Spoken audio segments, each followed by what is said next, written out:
मग क्रियामान कर्म म्हणजे काय की कर्म केल्या केल्या लगेच तुम्हाला ते कर्म फळ देतं, त्याला क्रियामान कर्म म्हणतात। मग त्याच्यामध्ये तहान लागल्यावर पाणी पिणं हे कर्म झालं आणि तहान शमवणं हे त्याचं फळ झालं। जेवण करणं, भूक लागल्यावर जेवण करणं, अन्न ग्रहण करणं हे कर्म झालं आणि त्याच्यानंतर भूक शमवणं हे त्या ठिकाणी फळ झालं। मग हे क्रियामान कर्म म्हणजे ते कर्म केल्यानंतर तुम्हाला 100% फळ देतं, त्याला म्हणतात क्रियामान कर्म। संचित कर्म, काही क्रियामान कर्म केल्यानंतर त्याचं फळ कालांतराने मिळतं। मग समजा एखाद्या काही काळाने परीक्षा दिली असेल, 4-6 महिन्यांनी त्याचा रिझल्ट लागतो, ते संचितामध्ये जमा होतं आणि ज्या वेळेला संचित कर्म परिपक्व होतं त्यावेळेला ते प्रारब्ध म्हणून तुमच्या समोर उभं राहतं। आणि असं जर आपण ठरवलं की दिवसभरामध्ये तुमचे 20 कर्म झाले, त्यातल्या 10 कर्मांनी तुम्हाला फलप्राप्ती दिली, 10 कर्मांचं संचितामध्ये जमा झाले, आठवड्यामध्ये 200 झाले, महिन्यामध्ये 2000 झाले, वर्षामध्ये 20,000 झाले, असे तुमचं मागच्या जीवनामध्ये कितीतरी डोंगरा एवढे कर्म हे संचितामध्ये जमा आहे आणि आज ते पक्व होतात आणि तुमच्या पुढं प्रारब्धानं उभी राहतात। बरं, याच्यामध्ये कोणालाही सुट्टी नाही। कर्माचा कायदा इतका कठीण आहे, तिथं वशिला लागत नाही, तिथं कोणाचे पैसे खाऊन कामं केली जातात असंही नाही, तिथं निर्गुण निराकार परब्रह्म प्रभू रामचंद्रांनी जरी सगुण रूपामध्ये अवतार घेतला त्यावेळेला त्यांना सुद्धा ते कर्म भोगावं लागलं। नाहीतर त्यावेळेला रामचंद्र म्हणले असते की माझ्या वडिलांचा जो काही मृत्यू पुत्र वियोगाने होणार आहे तो मला वनवासावरून जाऊन येऊ द्या आणि नंतर 14 वर्षानंतर होऊ द्या, त्यांना कोण काय म्हणलं असतं। परंतु नीतीचा किंवा कर्माचा असा नियम आहे की ते तुम्हाला त्या ठिकाणी कोणाचाही वशिला चालत नाही। मग अशा पद्धतीने आपले कितीतरी कर्म आहेत की ते आपल्याला मागच्या जन्मामध्ये काहीतरी कर्म शिल्लक राहिलेले आहेत आणि त्यानुसार तुम्हाला देह प्राप्त होत असतो।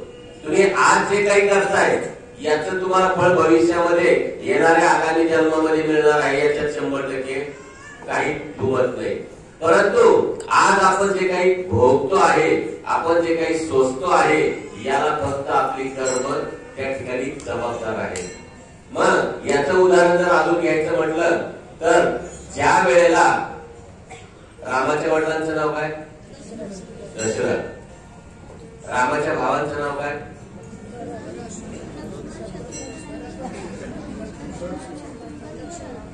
वा, काय वाजवाय दादासाहेब?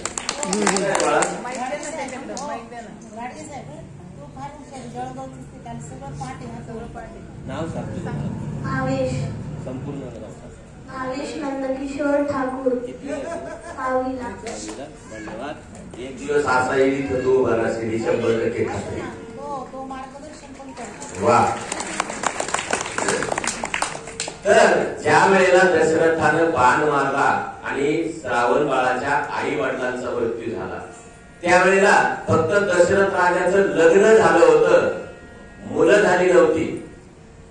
सांगायचं तात्पर्य काय की कर्म हे वाट पाहून का होईना तुम्हाला त्या वेळेला वेळ आल्यानंतर 100% आव असून पुढे उभं राहतं। मग त्यावेळेला त्या श्रावण बाळाच्या आई वडिलांनी त्यांना शाप दिला की तुझा मृत्यू पुत्र वियोगानं होईल।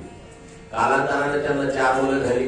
प्रभू रामचंद्रांच्या राज्याभिषेकाच्या दिवशी त्या केलेल्या कर्मानं वाट पाहिली आणि त्या ठिकाणी ते परिणाम स्वरूप तुम्हाला पुढचा सगळा इतिहास माहिती आहे।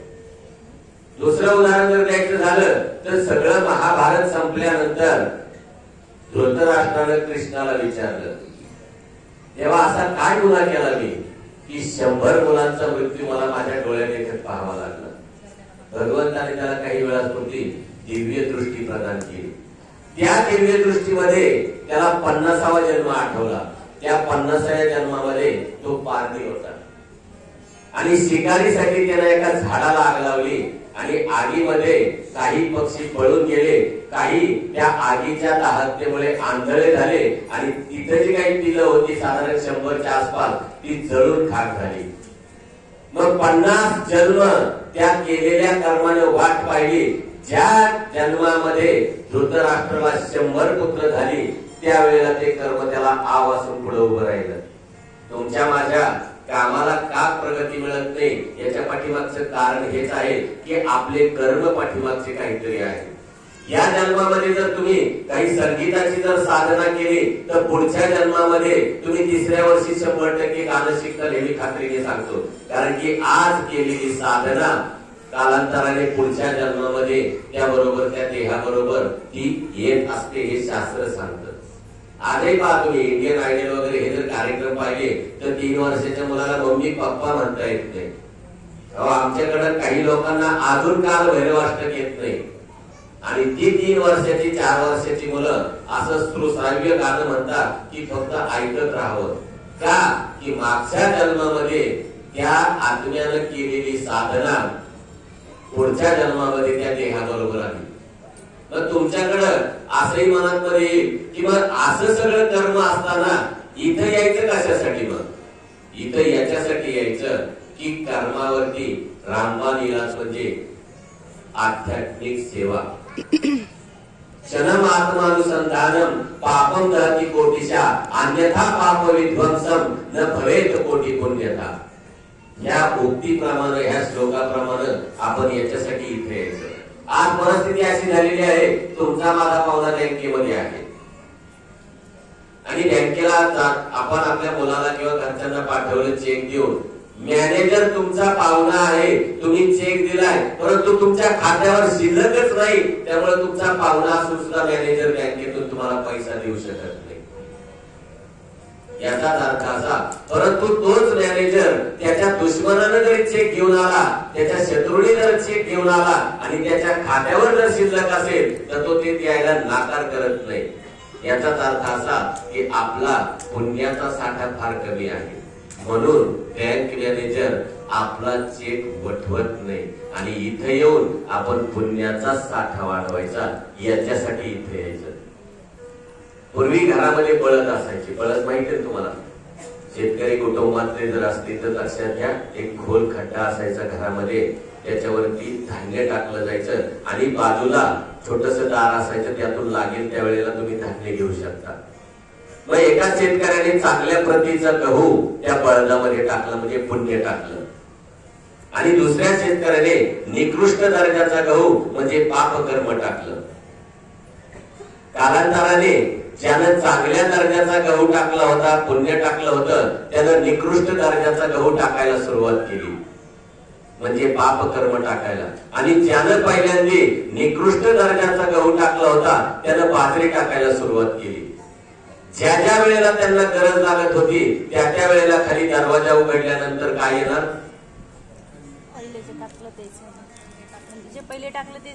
अगोदर जे टाकलेलं आहे ते ज्या वेळेला संपलं जाईल त्यावेळेला नंतर जी टाकलेली बाजरी आहे ती त्या ठिकाणी त्याला खायला मिळेल. असंच याचाच अर्थ असा की आपण कार्य करत राहिलं आपण सेवा करत राहिला तर आपलं कर्म त्या गव्हासारखं एक दिवस तरी संपल आणि एक दिवस तरी आपल्याला चांगल्या प्रतीचा गहू म्हणजे पुण्याच्या स्वरूपामध्ये जीवन जगण्याची संधी मिळेल.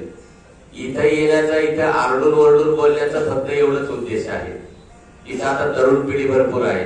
काही इतके वैतागलेले आहेत की शिक्षण करून सुद्धा नोकऱ्या मिळत नाही.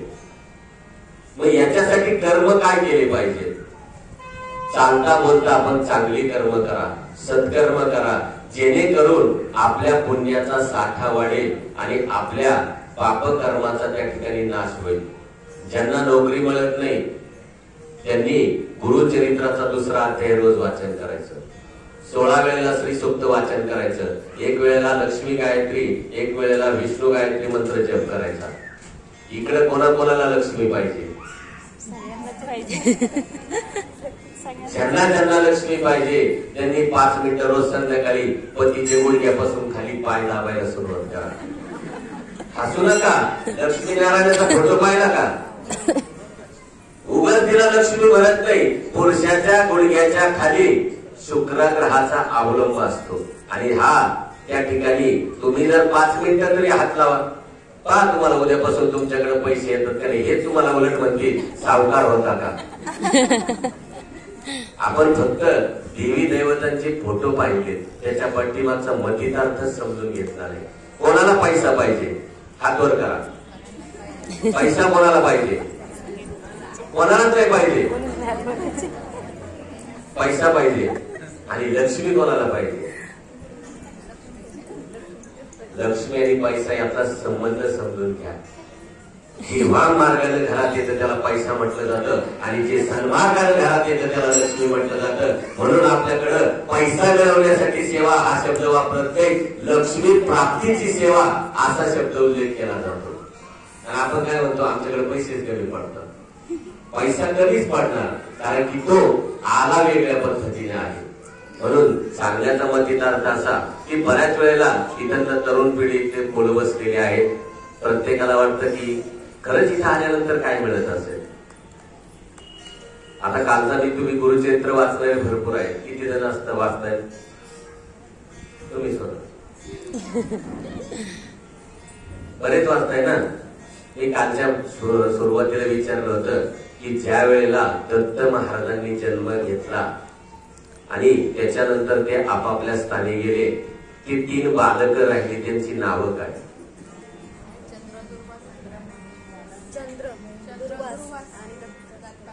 चंद्र, दुर्वास आणि दत्त. खरंच ताईंनी मनापासून वाचलं. ह्या आत्री ऋषी आणि अनुसूया मातेची तपाची एक गोष्ट सांगतो. कलंज नावाचा एक पर्वत होता. त्या पर्वतावरती हे दाम्पत्य राहत असायचं. त्यांच्या आजूबाजूला बरेच आश्रम होते. 100 वर्ष तिथे पाऊसच पडला नाही. म्हणून त्यातले आजूबाजूचे जे आश्रमातले ऋषी आहेत ते निघून, हे पातिव्रत्य धर्माची ताकद सांगतोय तुम्हाला मी. ते बाकीचे निघून गेले, परंतु हे दोघं दाम्पत्य आत्री ऋषी आणि अनुसूया माता या त्या ठिकाणी राहिल्या. बसल्या बसल्या आत्री ऋषी समाधीमग्न झाले. समाधी लागली त्यांची. साधारण 54 वर्ष समाधी लागली. ती अनुसूया माता सुद्धा इतकी काही कट्टर पतिव्रता होती. 54 वर्ष तिने तिच्या नवऱ्याला सोडलं नाही, सेवा करत राहिली. आणि सगळ्यात महत्वाचं म्हणजे 54 वर्ष तिने एक थेंब पाण्याचा सुद्धा घेतला नाही. समाधीतून बाहेर आले, हातात कमंडलू दिला. कोणाच्या? अनुसूया मातेच्या. ते म्हटले पाणी घेऊन ये. ती म्हटली आता पती आज्ञा म्हटल्यानंतर शिरसावंद्य ती कमंडलू घेऊन पाण्याच्या शोधामध्ये फिरायला निघली. पाठीमाग एक सुंदर स्त्री तिच्या मागे मागे चालली होती.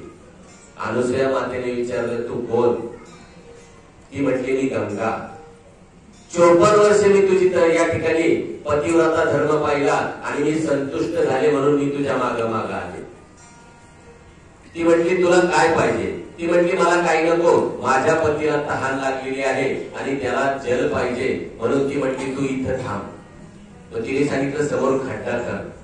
त्या खड्ड्यामध्ये ती गंगा अवतीर्ण झाली. तिने पाणी नेऊन दिलं. पाणी पिल्यानंतर ऋषी होते, त्यांना त्या पाण्याची चव समजली. मग त्या ठिकाणी ते दोघही पती पत्नी त्या कुंडाजवळ आले. त्या गंगेला यांनी विनंती केली अनुसूया मातेने की आई जगाच्या कल्याणासाठी तू इथं थांब. गंगा म्हटली मी एका अटीवर थांबेल. तुझं 1 वर्षाचं पुण्य मला द्यावं लागेल. लोकांच्या कल्याणासाठी त्या पतिव्रतेने 1 वर्षाचं पुण्य द्यायचं कबूल केलं. आजही त्या कलंज नावाच्या पर्वतावरती मंदाकिनी कुंडाच्या नावानं ती गंगामाता आजही तिथं आहे. याला म्हणतात पातिव्रत्य धर्म. हे सांगण्याचा मतितार्थ असा की वाचन करत असताना ही ग्रंथमालिका अशी चित्रपटाची नाही. याच्यात ज्यांनी लिखाण केलंय त्यांनी अनुभव घेतलेले आहेत की भगवंत खरंच काय आहे. एका मुलाला त्याची आई खूप दत्त सेवा करायची. मुलगा म्हणायचा आई काय करते तू? आई म्हणायची एकदा तरी दत्त म्हण किंवा एकदा गुरुदेव दत्त म्हण. तो म्हटला काय एकदा गुरुदेव दत्त म्हटल्यानं काय होतं? असं बोलता बोलता त्याच्या मुखातून गुरुदेव दत्त हा शब्द निघून गेला. कालांतराने 4 आठवड्याने 5 महिन्याने त्याचा अपघात झाला आणि त्याला घ्यायला यमदूत आले. यमदूत आले. यमदूताने यमराजा बरोबर धर्मराजा बरोबर उभं केलं. यानं प्रश्न पहिला केला, देवा माझा पाप पुण्याचा काही पाढा वाचायचा असेल त्याच्या अगोदर मला एक प्रश्न पडलेला आहे, त्या प्रश्नाचं उत्तर दे. मुलाने यमराजाला विचारले, एकदा गुरुदेव दत्त म्हटल्यानंतर काय होतं? धर्मराज म्हटला, हे मला बी सांगता येणार नाही. तो म्हटला, याचं उत्तर मिळवायला ब्रह्मदेवाकडे जावं लागेल. हा म्हणला, तुला उत्तर आलं नाही, माझी एक आट आहे. आता पालखी करायची, त्या पालखीला यमराज तू खांदा द्यायचा आणि मला घेऊन जायचं. 4 जणांनी पालखी केली. 3 बाजूला यमदूत, एका बाजूला यमराज. ब्रह्मदेवाकडे गेले. ब्रह्मदेव म्हटले, यमराज काय भानगड आहे? म्हणले, देवा पालखीत बसलेला आहे ना, याचा प्रश्न आहे. मुलगा म्हटला, देवा ब्रह्मदेवा एकदा गुरुदेव दत्त म्हटल्यानं काय होतं? ब्रह्मदेव म्हटले, याचं उत्तर मलाही सांगता यायचं नाही, आपल्याला विष्णूकडे जावं लागेल. तो म्हटला, तुम्हालाही उत्तर आलं नाही, माझी एक अट आहे, आता तुम्ही पालखीला खांदा द्या. एका बाजूला ब्रह्मा यमराज आणि एका बाजूला 2 यमदूत. विष्णूकडे गेले. विष्णू म्हटले, काय भानगड आहे? मुलगा म्हटला, देवा एकदा गुरुदेव दत्त म्हटल्यानंतर काय होतं? विष्णू म्हटले, याचं उत्तर महेश रावांना माहिती आहे. तो म्हटला, या खांदा द्या. कोण कोण झालं पालखीला? ब्रह्मा, विष्णू, यमराज आणि एक यमदूत. सगळेजण विष्णूकडे महेश्वरांकडे गेले. म्हटले, देवा या मुलाचा प्रश्न आहे. ते म्हटले, काय? मुलगा म्हणला, देवा एकदा गुरुदेव दत्त म्हटल्यानंतर काय होतं? महेशराव म्हटले, आपल्यालाही सांगता येत नाही, दत्त महाराजांकडे जावं लागेल. तो म्हटला, या खांदा द्या. 4ही जण त्या ठिकाणी घेऊन दत्त महाराजांकडे गेले. मुलाने विचारलं, देवा एकदा गुरुदेव दत्त म्हटल्यानं काय होतं? दत्त महाराजांनी अतिशय सुंदर उत्तर दिलं. म्हटले, एकदा गुरुदेव दत्त म्हटल्यानंतर साक्षात्कार ब्रह्मा, विष्णू आणि महेश खांद्यावर घेऊन फिरतात, एवढी मोठी ताकद या गुरुदत्त नामामध्ये आहे. त्याने एकदा म्हटलं गुरुदेव दत्त, तुम्ही 7 दिवसामध्ये कितीतरी वेळा म्हटलेला असतात. धन्यवाद. झालेली सेवा स्वामींच्या महाराजांच्या चरणी अर्पण. बोलताना अनावधानाने काही शब्द चुकले असतील, कुठल्या माता भगिनीचं दादांचं मन दुखावलं असेल, जाहीरपणे दिलगिरी व्यक्त करतो. श्री स्वामी समर्थ. श्री स्वामी समर्थ.